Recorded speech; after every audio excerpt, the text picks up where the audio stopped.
Yo guys, it's Kyle coming at you from Bane's Film Reviews. I just saw Reflection in a Dead Diamond, directed by Helene Katat and Bruno Forzani. This film is sort of like a spy thriller that is focused almost primarily on revenge. It is a very convoluted plot, and I will be honest with you, even after watching this film, I don't fully understand the premise, and I don't think that's because I'm a dum-dum. I kind of think that comes as a result of the abundance of languages used. They speak French and Italian and German and English and a couple of other languages that I couldn't quite figure out. Not that I spoke most of the other ones, but there's a lot going on, and there's a lot of transition back and forth in the languages there. And that does make it a bit, again, convoluted and a bit difficult to follow. With that, however, I think this is a gorgeous film. The best way that I could think to describe this film was a psychedelic combination of James Bond, Sin City, and Kill Bill. You have the revenge aspect. We have these comic book-esque animations of Sin City. And then the score is so James Bond-esque, almost copy and paste. It is absolutely different. It's not like they just literally copied and pasted the score. It's an incredible score. It's very immersive. It's vibrant. It's large. It's in your face, and it works so incredibly well. Not to mention, one of the leads looks interestingly like an older Sean Connery. So that's just another way that James Bond comes into the fold. I think this film is a brilliant combination of these things. I don't particularly love Sin City. I didn't think that was a great film. I actually think it's an incredibly overrated film. But I understand why some people like it. Kill Bill I just saw for the first time, and I think it's a good film. I don't think it's a great film. And James Bond has been something that hasn't always appealed to me, particularly the older films. My first experience with James Bond was Die Another Day with Pierce Brosnan and Halle Berry. So I understand that me coming into this so late in the early 2000s, it's not really a great introduction for me. But I don't love any of these films that come together sort of to make Reflection in a Dead Diamond. I am impressed, however, that it works so incredibly well.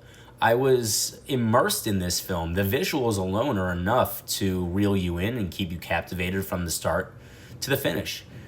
It's bright, it's vibrant, and then there's a great combination of some darker tones aesthetically that play a role in this film and help to drive the narrative forward. I think that this is it's a difficult film to dissect, but the blend and this combination of tones and colors and genres of filmmaking really work in the favor of this film. I think that it keeps viewers on their toes, and I think that that's probably what will appeal to viewers the most. I think that if you are a cinephile, if you are someone that likes to go into a film and likes to play along and likes a good mystery or a good thriller or a whodunit sort of film, I think that this film will appeal to you.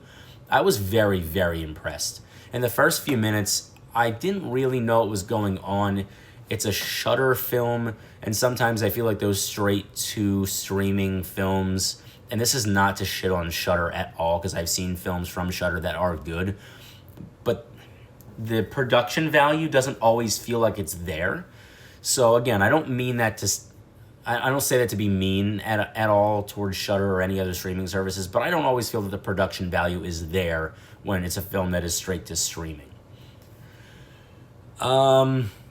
Again, with that said, I think that, Reflection in a Dead Diamond works incredibly well. I think that there's a great blend of genres, and I think that even though the opening scene is driven by nudity in a very odd and, in your face and invasive kind of way, I think that it ultimately lends itself to something that will be successful.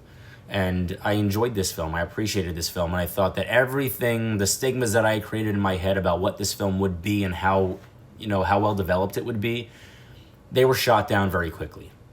That opening scene, again, was odd, but as the film goes in this non-linear storytelling, which again sort of lends itself to the Kill Bill thing and the Quentin Tarantino style of storytelling, It just, again, it works. That's what I kept coming back to. It works. It shouldn't work, but it works.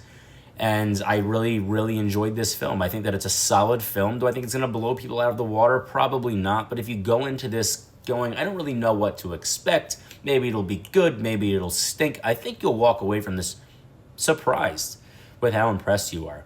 So, Reflection in the Dead Diamond, I'm going to give you a 7.5 out of 10. It is available on streaming right now. I know for certain that it is available on Shudder and AMC Plus. I don't know where else it is available, but you can check it out on there. And I think that you should probably spend $1 or $2. And I'm saying that fictitiously. You should spend whatever it would cost you on a streaming service to watch this.